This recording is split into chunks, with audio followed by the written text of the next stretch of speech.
Good morning, everybody. How was your weekend? Let's talk about it. Grab your cup of coffee or tea, sit back, and let's chat about the weekend, the full moon, and the week ahead. Da, da, da.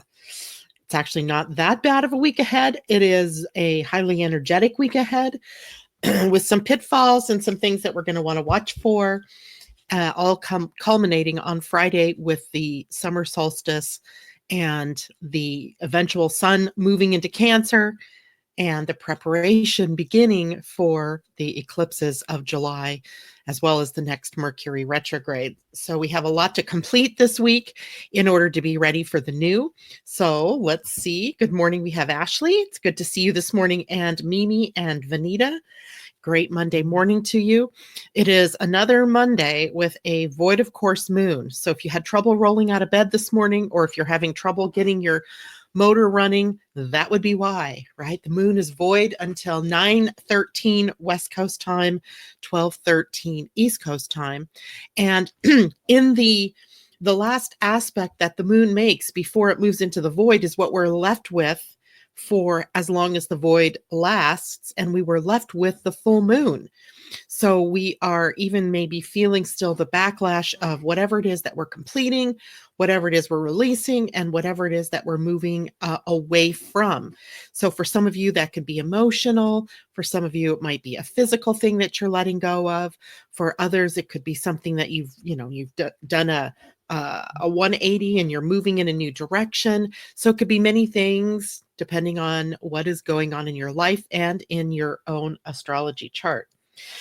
So happy Monday. Everybody else is checking in. We've got Colleen. Good morning to you. And I want to know how your full moon, went. Did you go outside last night and look at it? Because it was magnificent. It rose here probably close to 10. Well, I'm sure it rose before that, but it has to get above the mountains and above the trees far enough for me to be able to see it. So it was about 10 o'clock, I think it was. And I went outside and you could just see this full moon that was so beautiful. It was almost full. I mean, it would have been full at 1 a.m. my time. So it was, a few hours from full, and Jupiter just up and right of it. Just gorgeous, right? I just love when that happens, when you can connect visually with the astrological information that's also moving through our field, our energy fields. So good morning to you, Asa. Great to see everybody popping in. I'm surprised. I thought everybody would still be in bed this morning. I know I was pushing the clock because I just did not want to get out of bed. I wanted to stay in bed this morning. And then I didn't even think about it being a void of course moon until I actually sat down to plot out the week, plot out the day, and I realized, oh man, the moon is void. It's left us with that full moon feeling in the void, and we're going to be there until another couple of hours or another hour or so from now for all of us. And then we'll be able to feel that energy shift as the moon moves into Capricorn, and we can get down to the business of the day, whatever that might mean for whoever, whatever it is that's going on in your lives. So for those of you on the East Coast, expect that after lunch, you get a bump in the energy. And for those of us on the West Coast, just drink your coffee for a little bit longer this morning and then get your motors running.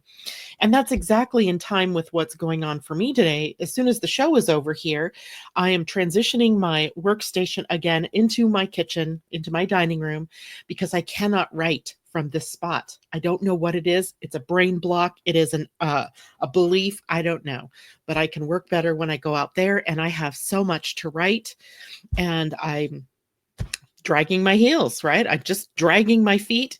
Don't want to do it or something. I just sat down on Saturday was the only day this weekend that I really had time to do any writing. And I sat down to write and I couldn't do it. I just went, nope, can't do it.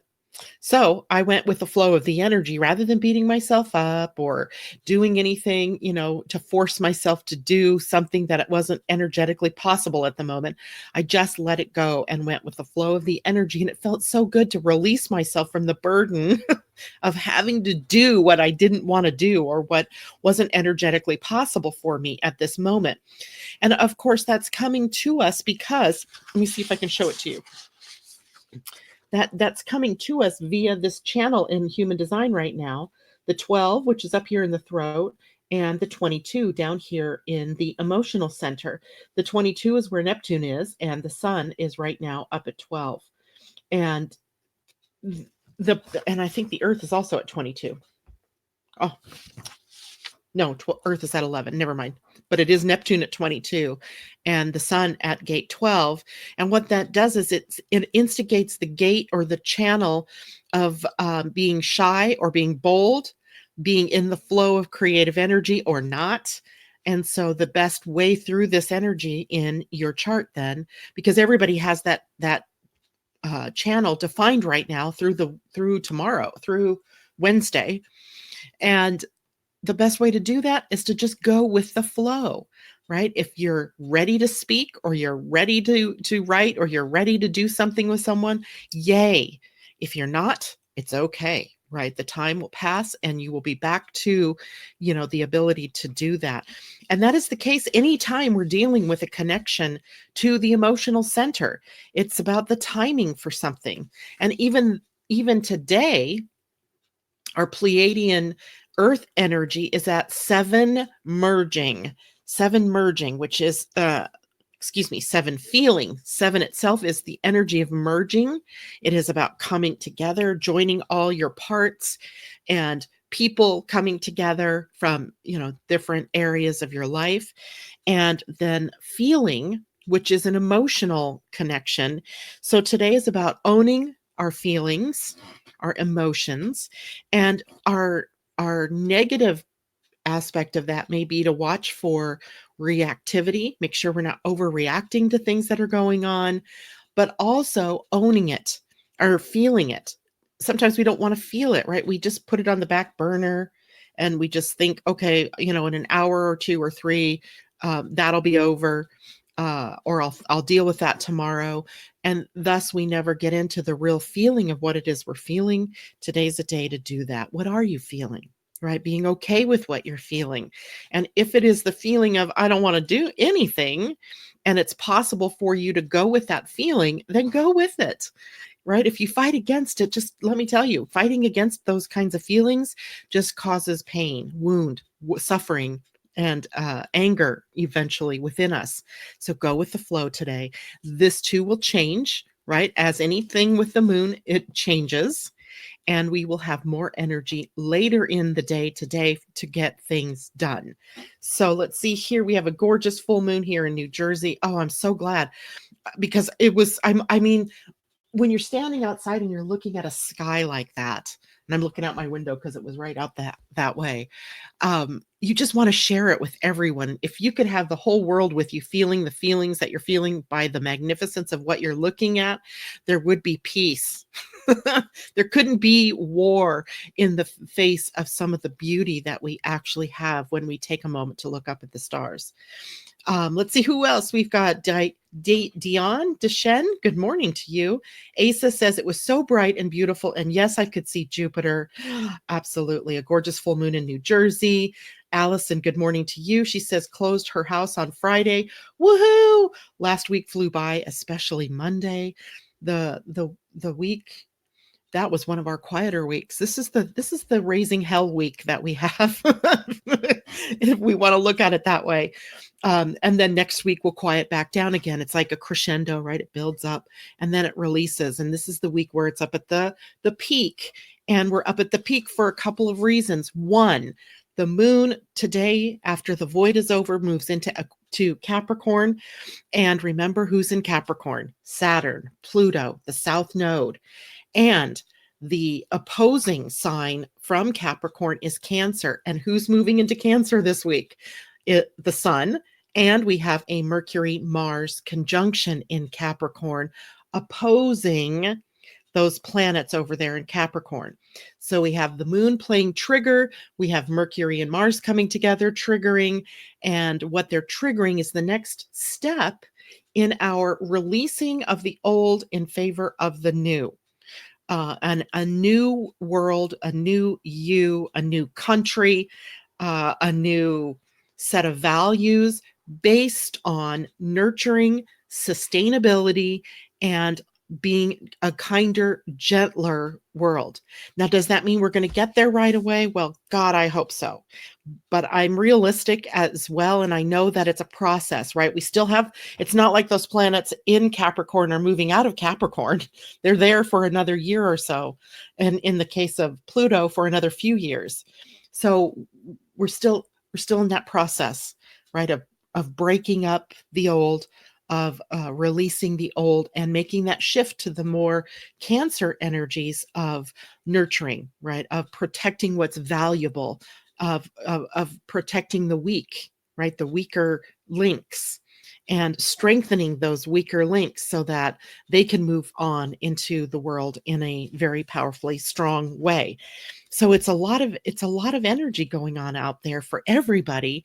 Wherever it is in your chart is where this is happening. Now, in the chart that I show, here's a graphic example of what we're looking at here. So you can see I've highlighted in green this area right here. This is where the Sun and the Mercury Mars North Node conjunction is happening. And by contrast, on the other side over here, this is the Capricorn end, where if you can see in this particular chart, even though Jupiter's in Sagittarius, it's thrown into the same house as, because they're within such close proximity to one another. That means in your own personal chart, wow, things could be really ramped up. That is just a taste, a flavor of what comes in 2020.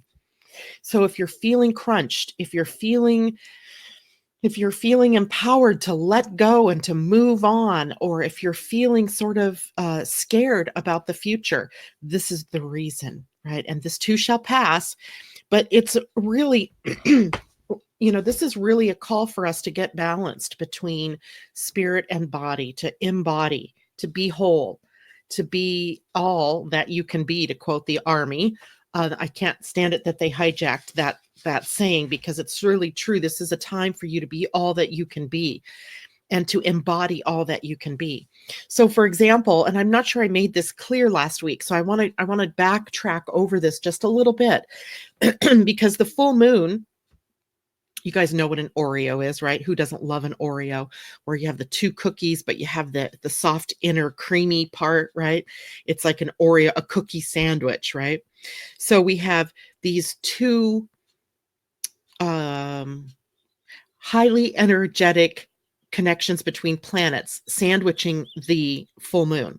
So on Friday, we had Jupiter squaring Neptune. This is the second of 3 passes of this one.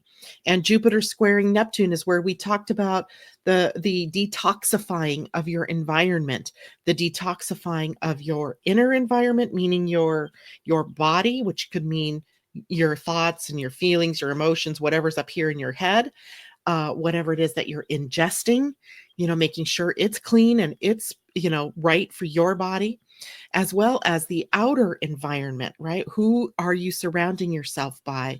What circumstances do you find yourself in? What can you release and let go of so that you can be more clear in the expressing of who you are, right?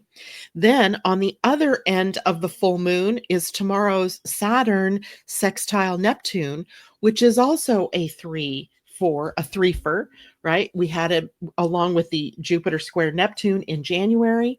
Then we have Jupiter square Neptune and Saturn sextile Neptune here in June. And then we experience them both again in September.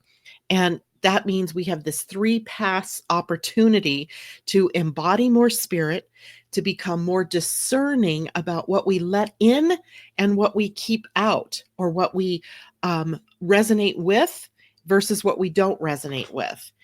And the full moon sandwiched right between them, giving us the power, giving us the ability to let go of whatever isn't working, to complete with whatever it is that we need to in order to be in alignment with our more spiritual being, with our whole being, not just our spiritual being, our whole being, right? The physical, mental, emotional, and spiritual you, the fully embodied you. Right. So huge opportunity for us in the full moon. But ever since Friday of last week, really, we've been in this ability to reposition ourselves, with our What I think about it in terms of like human design is that we get to reposition in accordance with our compass, right? The identity center here, your compass.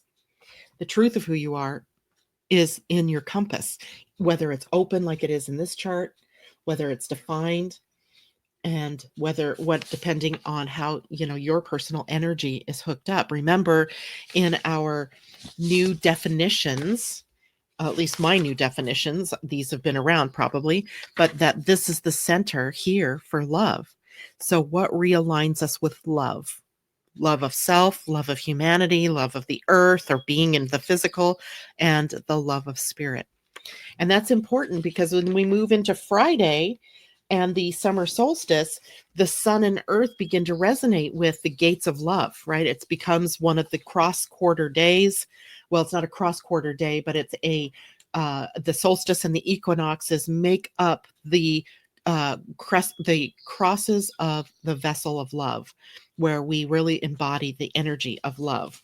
And whether some of you born right around those solstices or the equinoxes have that already in you as part of your incarnation cross in your human design, and yet all of us are going to be experiencing that cross as we move into the 20th and the 21st and the 22nd of this week. So embodying love, embodying the truth of who you are, and rearranging your life to be moving in that direction, right? In the direction of what you love, in the direction of what's true for you.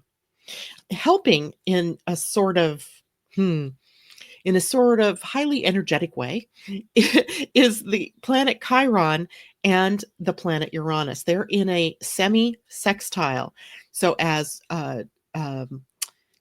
aspects go, the semi-sextile is minor, right? It's minor. You probably don't hear about it very often, but it's a minor benefic. It's a minor good aspect, right? So we talked a lot last week about the minor scritchy ones, right? The irritants, the saddle, with the little burr underneath it, that's irritating. But this one is an irritant, but in a positive direction. This one gets you in alignment with has you reconsidering what your gifts and talents are. And how do I want to share that? How do I want to show up in a pathway of spirit to share my gifts and talents, my service? What's my gift of service to the world? And Uranus in Taurus says you do that by aligning with your values, with what is true for you, and with what you love, right? What you love is usually what your path of service is. And then Aries Chiron would say, letting go of being the lone wolf, letting go of being overly dependent on others, and bringing all of that together into a way of being self-sustaining, self-accepting, self-loving, and hopefully, doing that by releasing some of the wounds that you might be carrying. So lots going on in this day or so that we're in the full moon window. Now tomorrow, we'll deal with this more in depth tomorrow as Mercury and Mars come together in a conjunction. We might as well deal with some of it today. I mean, this is huge in terms of the mind and communication meeting up with the planet of action, the warrior for light, the warrior energy. Let's make it a warrior for light. Let's make it a warrior for truth. We join those two together, and they're holding space in Cancer. Right? Cancer, the sign of nurturing, loving, mothering, the divine feminine, the more negative sides of security, of being overly protective. And so we're learning how to balance protection and nurturing, where we allow, how when you're raising your kids, most of us are women here listening. So when we're raising our kids, we have to teach them how to become independent adults. And yet we also have to still be protective, right? So we have to bring those two energies into balance. And that's what's happening with us now on the Cancer side of things. On the Capricorn side of things, the opposing side, it is about what do we need to restructure?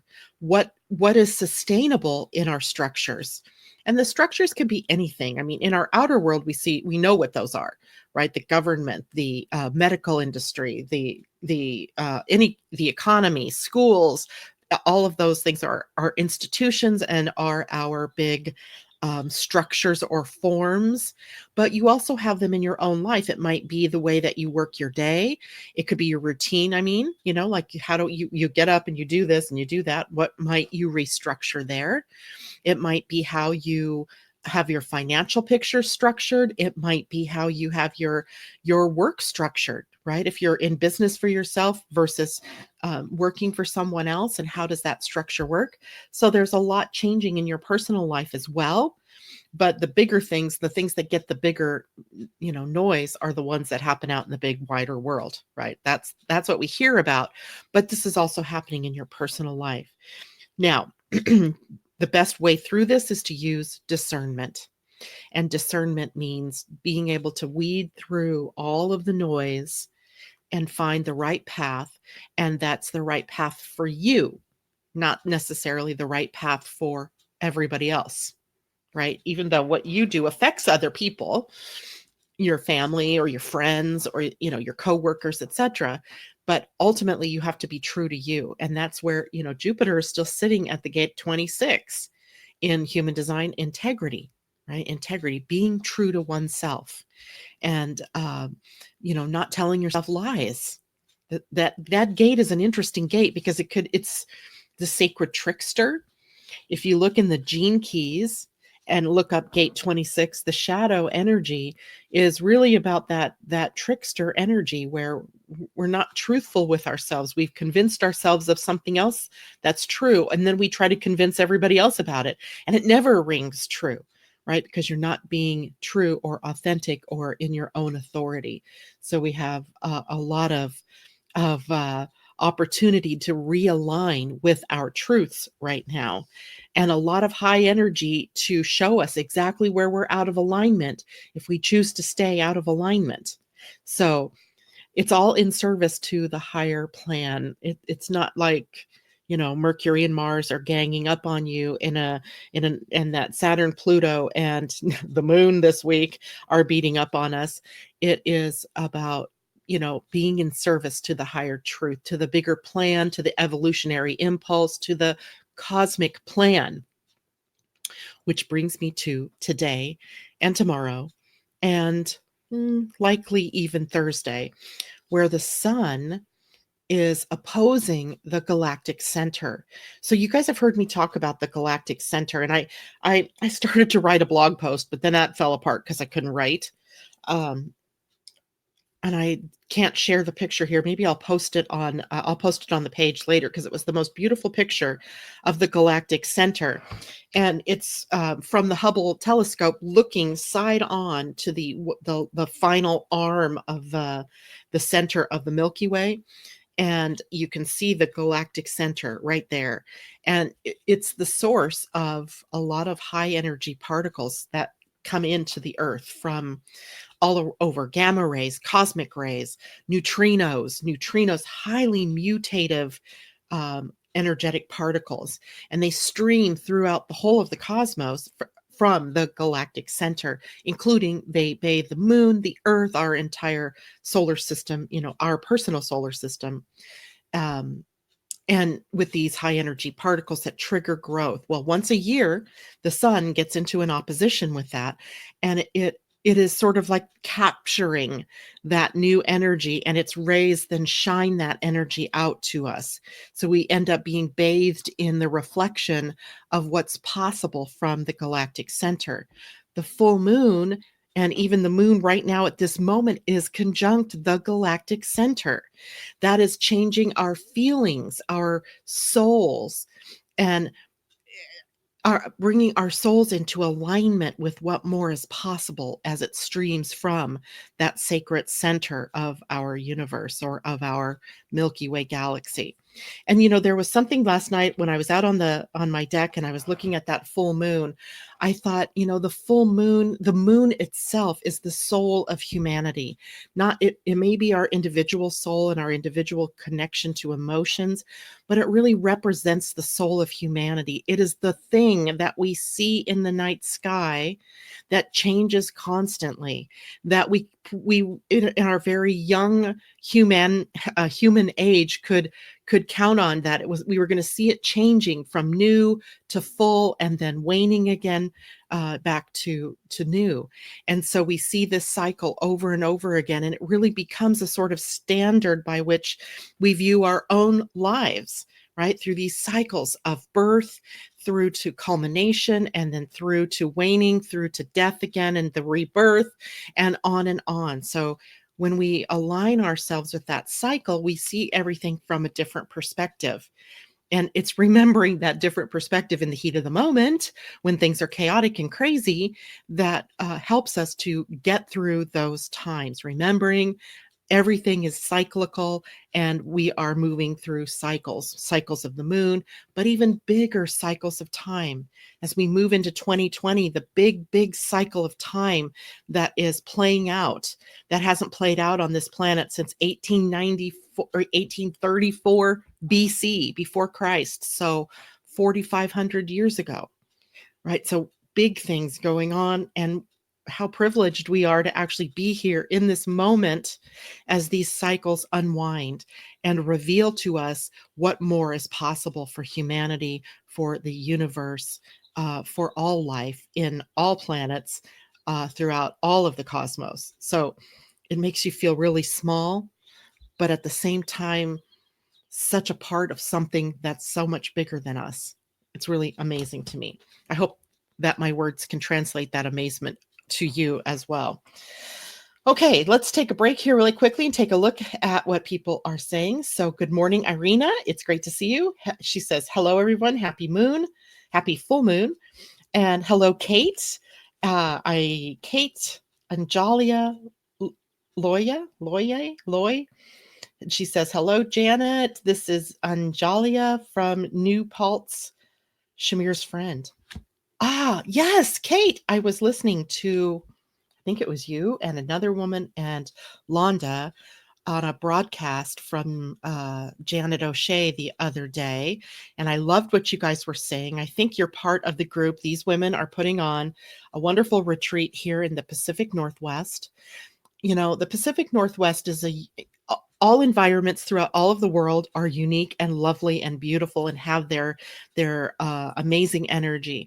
But right now, the focus appears to have shifted to the Pacific Northwest as a source of some of this really powerful energy, and it's visualized through and experienced through the waters, through the trees, through the volcanoes. Every morning, just about every morning, I can see two volcanoes. I can see Mount Baker and I can see Mount Rainier, depending on where I'm standing in my house or standing in my yard. And it reminds me consistently about the change of what, volcanoes are very powerful and they're huge as change agents, destructive agents. And then also in the waters of this area and the trees of this area and how they support life on this planet. And these ladies are a part of a retreat going on later this summer in August, I believe. You might have to tell me and I'm going to try to bring these three ladies together on the morning show someday soon here to talk to you exactly about what it is they're hoping to do in empowering and energizing this part of the country. Because do you remember the eclipse? Not this past summer, but I think it was the summer before last. In August, we had that powerful eclipse in the U.S. and it cut across from the Pacific Northwest, ran down through Chicago, the southern part of Illinois, so not Chicago, and then kind of bisecting the United States in half, really. Well, it's the path that we can take when we energize the Pacific Northwest at this moment in time, based on that eclipse pattern. We energize the Pacific Northwest and it follows that path all the way down through the country. And if you look at that eclipse pattern as a cut or as a wound, then we have the potential now to heal that wound, sealing that breach and making everything whole and healed and healthy. So it's a really powerful thing to be able to look at it that way. And now we're entering into eclipse season. As we get into July, we have two eclipses. So next month we have two new moons, one of which is an eclipse, and then a lunar eclipse in the full moon. And so July is going to be a very busy month. And this retreat happens just post all of that energy being birthed here on this planet. So right here in this area, even. So it'll be really cool that they're doing this. Kate says the volcanoes are creation portals, and what is bringing me to your area with our retreat at Peaceful Mountain in August. That's so cool. And let's hope they stay peaceful. um, let's see what else. Shelly, good morning. She says, I'm so happy I can see you again. School's out for summer. Woohoo! School in one of our districts got out on Friday. Another one gets out today. And I think 2 more get out today. So it's the end of the school year. And let's see, Kate, Londa, good morning. And let's Debbie Tibbetts, good morning, my friend. Good morning, Kristen Page. Good morning, Linda Dennis. It's great to see you guys. So I'm glad everybody seems to be doing well with this energy. So if we take a look then out over the course of this particular week, we have starting, today's kind of a calm day. So soak it in, soak in all the calmness today. Live in that full moon, releasing whatever you need to, loving all of those parts of yourself and letting go of anything that isn't really true to you. And then tomorrow we begin the Mercury conjunct Mars. Then we have the Mercury and Mars opposing Pluto, right? The great transformer. And then we have the Saturn sextile Neptune this week, which is the next part about, I think during our talk on the astrology of 2019, this was a big player, right? It was a big player because it's a rhythmic theme that comes up for us about being more embodied in spirit, or recognizing you're not cut off from this part of yourself. That part of you isn't missing. It's all here. You're all full. You're all everything. And that particular transit reminds us that part of our structure is spirit, and part of spirit is being in the body. So we are whole and we are complete just as we are, and embodying that more and more, restructuring your lives around a spiritual practice and engaging more and more of that higher self, of that connection to the higher realms in your physical body, in your physical being. Just think of what happens in the planet, on the planet, when we become embodied spirits, right? Do you think that we can have, more these wars? Do you think we can sustain that ugly divisiveness that I'm sure isn't just embodied in this country, but in other countries around the world? We can't sustain that. It isn't sustainable, right? That's an energy that isn't sustainable at all. But what is sustainable is when we come into our spiritual being and we begin to fire on all of our circuits and not just on the ones that seemingly are playing out in the world. Let's take a look at the human design gate now for Mars and Mercury coming together, because for the next 7 days, we have access to the gate 62. Let me show you that in a human design chart. So the gate 62 sits up here on the throat center, and you can see it's already being triggered because Mars is already sitting at gate 62, I do believe. Yeah, Mars is already sitting at 62. This is Mars over here. And one of these days I'm going to learn how to hold this paper up without wrinkling it. There we go, 62. And here's 62 up on the throat center.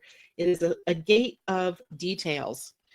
So we have Jupiter in Sagittarius helping us to see the big picture, right? And to join in with that bigger picture. And then we have Mercury and Mars now sitting together at the gate of details.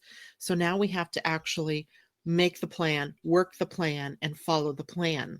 So if you don't have a plan, make a plan for how you're going to be more spiritual. How are you going to claim and be the truth of who you're meant to be out in the world? So it's great energy for sealing the deal, if you will. But luckily, sometimes that one can get so tunnel visioned in details, it fails to see the bigger picture. Luckily, we have Jupiter in Sagittarius still helping us to see the bigger picture. So if you can tap into the bigger picture, what are the details that you need to also be able to see that get you where you want to go, that create the new structures and forms to support the new nurturing things that you want to do in the new structures that support that in your life, in our world, in the bigger, wider world as well. So we have that going on. And then Mercury actually goes there tomorrow, but Mars is already there. So both of them in their conjunction will be there. Now, I also want everybody to be prepared for a big shift that's coming, as if we haven't had a million of them already. But this is a shift that, of course, we get every year as the sun moves out of Gemini, out of the spring energy and into the summer energy if you're here in the northern hemisphere, but moves into the winter energy if you're in the southern hemisphere. But either way you look at it, it represents a huge shift. And on that same day of this shift, Friday, Neptune changes direction to retrograde. And that signals the time of year where we become more sensitive to intuitive information. Neptune is probably about the only planet, I think, in my estimation, others might think differently, but in my estimation, that is more beneficial to us in retrograde than it is when it's direct. When it's direct, we could be taking action on all kinds of disillusions or illusions or delusions, not seeing things clearly. But when it turns retrograde, we end up being able to see with our inner eye, right? With our inner, intuitive eye in a much more profound way. We have more ready access to the energy of the intuitive body. And so when we are paying attention to intuition from now until November, right, or from Friday until November, when Neptune stays retrograde, we'll find ourselves finding the right path because we're listening to something beyond our minds, right? We're listening to a bigger truth, a wiser part of ourselves than the mind. And I don't know how many of you got to see the talk I did on Thursday in the Change Your Mind, Change Your Life Summit, but we were talking about releasing ourselves from the mind, because the mind in human design, you see it quite clearly, right? Here's the head, and it is above us and also within us. So the head is acting like the antenna, bringing us down information that then greets the ajna, the mind, and begins the process of thinking, like trying to solve a problem or trying to figure out what it is we do with the information. And unfortunately, those two centers, one, the head is a pressure center. It puts pressure on us to answer those questions: how, when, what, why, where, and how. Or did I say how twice? And then it meets up with the ajna, which is only an awareness center. It has no energy for solving what the mind is pressuring it to solve. It can only come up with the facts and the figures, the comparing and the contrasting and memory, data, information. It has no ability to take that information and make it into something. The energy centers that do have that ability are down here in the body, right? The ego center, surprisingly, the soul center also has energy. It's not a motor, but it does have some energy to help us do that. And the emotional center, the solar plexus, the sacral center, the spleen center as an authority, and the root is just another motor. But the energy for our making decisions comes from the body, not the mind. The mind can support it, but if you keep giving power over to the mind to make decisions, you make the wrong decisions. There isn't one person on this planet designed to make decisions from up here, right? All the decision-making capacity is from below the neck and getting back into our bodies. So Neptune in retrograde helps us remember that we have body wisdom, and that body wisdom helps us be in the right place at the right time with the right people and the right opportunity and the right expression of who it is that we're meant to be out in the world. Saves you a lot of energy when you do it that way rather than constantly thinking about. Think if you want to, right? Because I can't stop you from thinking, nor do I think you can stop yourself from thinking. Meditation becomes a great tool to help with that, and meditation in all forms, right? And not just the sitting down and going into meditation, but maybe it's a walking meditation. Maybe it's a getting on the treadmill or on a bicycle or running, whatever it is, it could be that kind of physical connection to your body that gives you that gateway. It could be other things like Tai Chi or what's that, Qigong, or other kinds of movement that are, more gentle movement that can create that space. It may literally be yoga. It could be meditation. It could be, you know what? There's 7 billion people on the planet. It can be any number of ways that we can connect to our intuition, our body's wisdom. And those ways help you let go of the dependence we seem to have on our minds. But it doesn't stop you from thinking. You'll still be thinking. You just won't be taking what is happening up here and making it a truth that you end up taking action on. Unless, of course, the body is in agreement that that's exactly what you want to do. So Londa says, New Paltry, New York. Ah, great.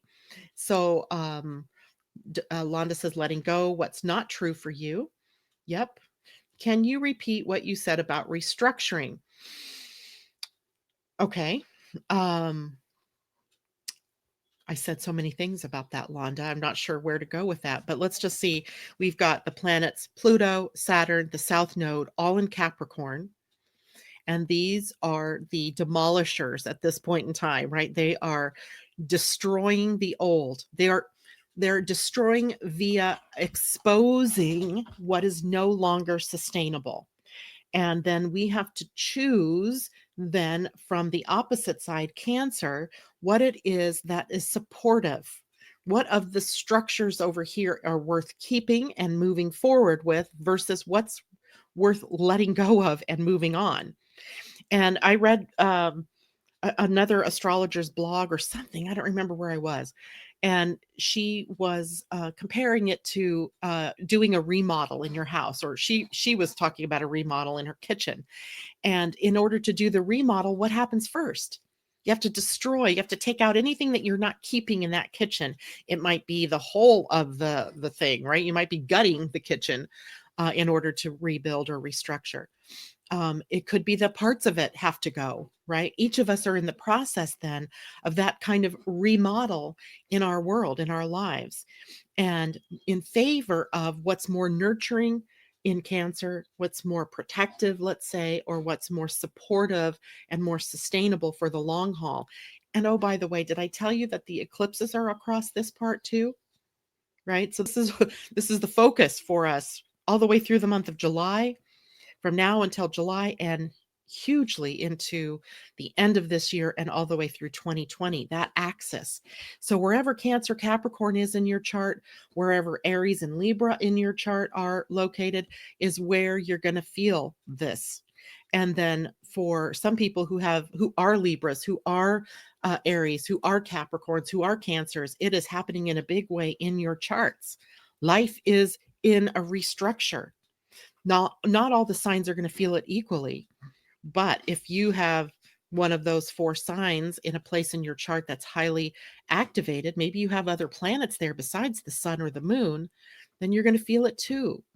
I don't know that there's anybody escaping this one, right? Because we've all been holding on to this old stuff, the old paradigm. The old paradigm left us, and we're still holding on to it. Like with our teeth and our nails, right? We're just holding on. We're dug in. And we have to let go of that and voluntarily, willingly demolish what isn't appropriate for us, and moving forward into nurturing what is. I hope that helps. She'll tell me in a minute. Patricia, good morning to you. She said she slept in. I am not surprised, Patricia, because I would have slept in if I could. Because the moon was void, of course, it still is until another, I don't know, maybe 30 minutes. And then things will get better. You'll start to wake up. Maybe you'll need a double espresso or a double shot of tea or something this morning. So, okay. Questions, anybody? Serena, good morning. She's late too. That's okay. Again, I was just saying, because the moon is void, of course, I would have been late if I could have. But it's just the way it is right now. About, like I said, in another 30 minutes or so, the moon will move out of the sign of Sagittarius into Capricorn, breaking the void of course moon and moving forward with our energy. And also remember, the moon moving through Capricorn acts as a trigger over these next few days for our restructuring and our coming more into the nurturing energy. That's why this morning when I first got on the air here and I said, one of the things I knew I was going to have to do is I'm going to have to relocate my computer. I even warned my husband this morning. It's funny because on my birthday this year, I am an emotional manifester. So for the year, I have this theme of being an emotional manifester. And I keep finding myself in the process of doing what manifestors do best, which is informing. So I told my husband this morning by informing, by the way, I'm moving my shit back out to the dining room table because I can't write in this room where I am. So I need to move it out there. And he's like, yeah, okay. I'm like, oh, yes. So there's just something about being in that room that allows me to write better or to, create. When I sit here, it's great for broadcasting. This is my favorite place for broadcasting, but I can't seem to write from this point or create from this point. I get all muddled up. And so it's, in that respect, then I am not going to fight that anymore. That restructuring maybe in my work day is that I work mostly out there. And that's just the way that is supportive for me. That's what nurtures me in doing what I do. So for all of us, having to make that choice, it's really simple. Well, it was simple. It seemed simple today. Other times it's not. I've been trying to force myself to stay here and work at this desk. And instead, what I keep finding myself doing is getting up and down, up and down, up and down. And I think it's because primarily my back is to that door, which leads out to the rest of my house. And I feel like I'm not in the flow of the energy sitting here. And it's supportive of me when I'm here on air because I need that sort of focus here for speaking, but it doesn't support me for the other parts that I want to do. I don't know. I don't know. I feel blocked in here. So wherever it is that you're feeling that in your own life, do something about it. Be brave. This seems something so small, but to me, it made a huge difference when I was writing the almanac, the energy almanac for next year, that I was able to complete that in 2 weeks, 12 months worth of, well, 52 weeks worth of energy, because this 2020 almanac is based on the weeks, right? Last year, I just wrote a monthly for the almanac. This year, it's weekly. So you can imagine, I wrote 52 weeks worth of stuff in about 10 days. That's amazing.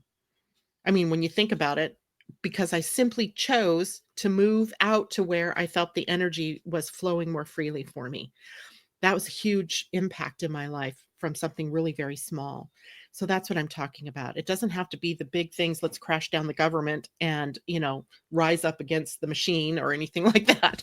We can make these little incremental changes in our own lives that realign us, that nurture us, that align us with nurturing, right? So that's what I mean. Irina, how do you know that you'll be an emotional manifester? Is it the combination of your natal body graph and current transits, or only transits?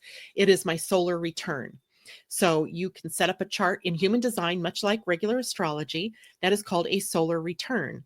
And it charts what is a snapshot of what's happening just at the moment the sun comes back to the exact place it was when you were born.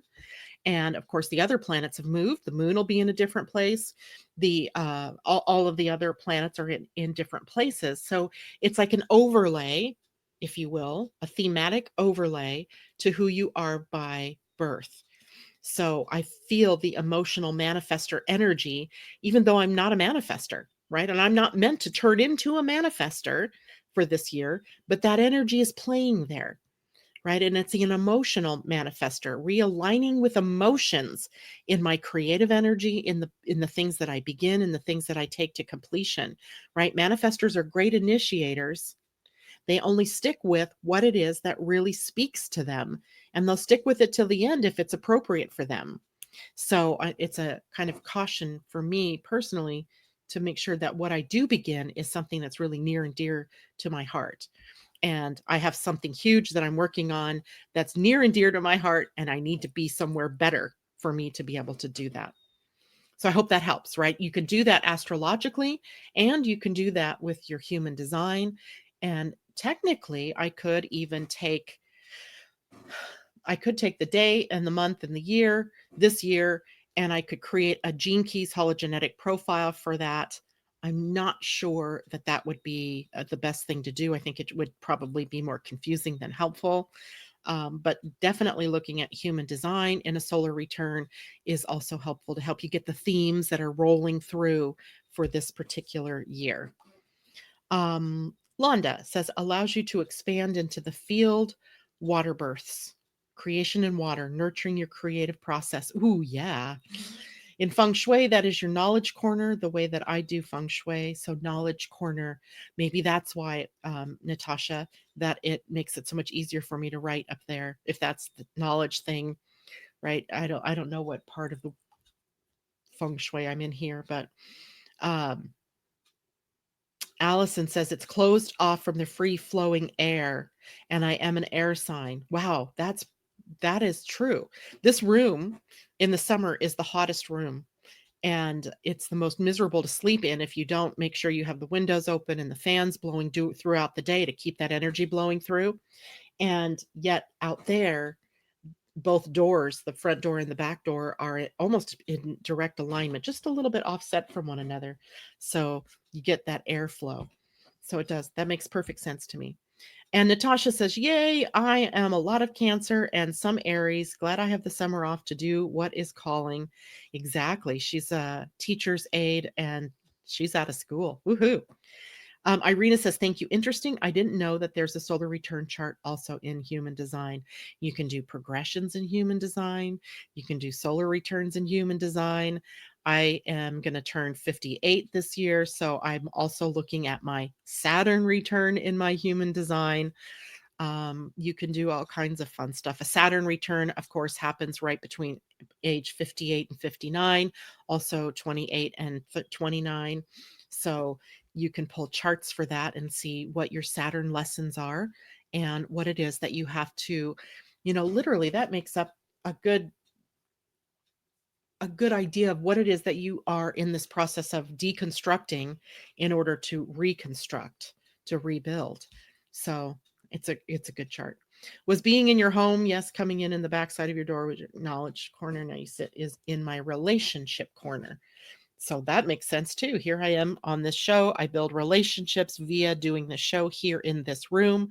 But when I go to write, it's a completely different story, or create. It's not just writing, but writing is the main, part of what I'm creating right now. So, eek, we're going to be 58. Yes, we are, Londa. 58.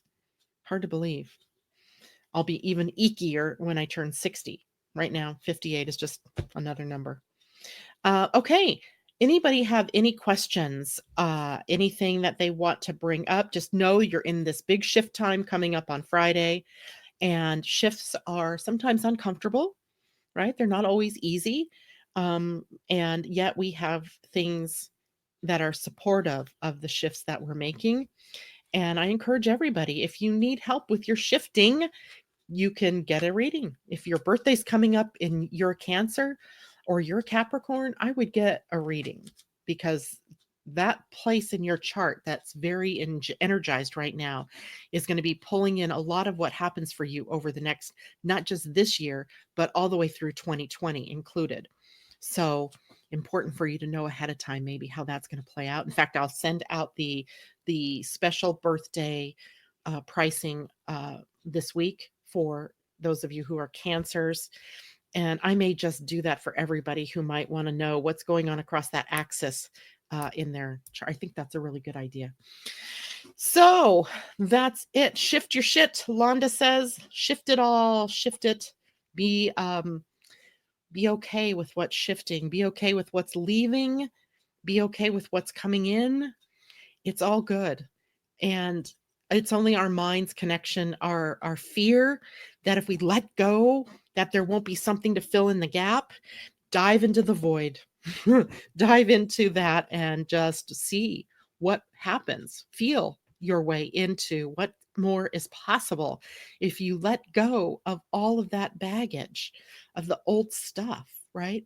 The old stuff in your mind, the old stuff that you've, believed about yourself and what you could or couldn't do, where you could go, where you couldn't go, and, release all that fear. It's a good time to do that. All right, oh, hey, let's pull a card for the week before I sign off.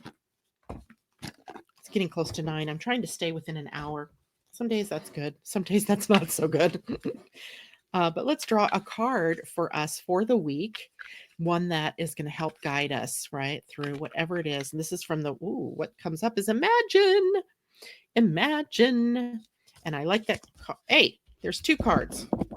There's another one stuck to imagine, and it is the card observer. Observer. Card number 49, and imagine is card number 20, right? Lovely, lovely. Let's see what those mean. We have 2 cards for the week. That makes sense when we have such a big week coming at us. So imagine was on top. So let's do that one first. Card 20. And they were both right side up. So we are reading them in regular mode. So, oops, that's 21, not 20. Okay. So 20, imagine, is the essential meaning turning imagination into manifestation, creative thought, visualization, the power of aligning imagery and feelings, creativity, and illusions. Why throw in illusions there? That's really interesting. Let's see what that's going to play out to. The oracle's message. Who do you want to be? What do you need to believe in order to have what you... Okay, hold on. Let me read that one again. What do you need to believe in order to have the life you want? You were gifted with the power to imagine. If you can dream it, you can create it. This is the time when your imagination is the key to manifesting the life you desire. Spend time daydreaming, fashioning a vision board to help you see your goals, or meditating. Allow the power of your creativity to deliver images of what feeds your soul. I love that. Then allow your feelings to mingle with your inspirations and imagine these things being real right now. Then repeat. Wash, rinse, repeat. What you imagine will become your belief, and soon you will see these things come to pass in the outer world as if by magic. I love that. I'm going to read the prosperity message from this one as well. This is a powerful time to get clear on how you create your prosperity, what it means to you to be prosperous, and what attributes you need to develop in yourself to make things happen. Who do you need to be to live out your dreams? Can you imagine the kind of life you desire? Really imagine it without holding back the sheer force of your powers of creativity. If you can envision it, you can have it. Get ready, for prosperity is waiting for you to claim it now. Act as if your dreams really will come true. Woohoo! Gotta love that card. Now, 49 was the observer card. We see a little fox there. Could be yeah, I think that's a fox. Cute. So 49. And that one, past it. That one was also right side up. And the essential meaning is perspective, objectivity, neutral observation from a distance. And the message is most people see the world through a personal lens. They closely identify with their feelings and experiences, so much so that they come to believe that these are the only reality. There are times when you need distance in order to gain perspective and understand your circumstances from a more neutral vantage point. Now is one of those times in your life. This is a perfect moment for you to begin to do some exploring. Instead of only considering yourself, consider what you need to understand about the conditions, people, culture, and environment you're engaged with now. You'll be so happy you did. Illumination is the miracle you seek and will indeed find. Wow. Those are great cards. So what I would suggest for all of us is in the waning of the full moon energy, be willing to see your life from that observer neutral standpoint, right? Looking back in and seeing and being able to connect with what it is that stays true for you, no matter what the circumstances, and what isn't true for you under any circumstances, and let go, be willing to let go and move on. It sounds like we're supported in doing that, doesn't it? All right, you guys, I wish you all a pleasant day. Have creative energy abound and do what it is that you really, really love to do. Serena says, love it. Really relate to how I'm feeling this week. I love it when that happens. I love it, love it, love it.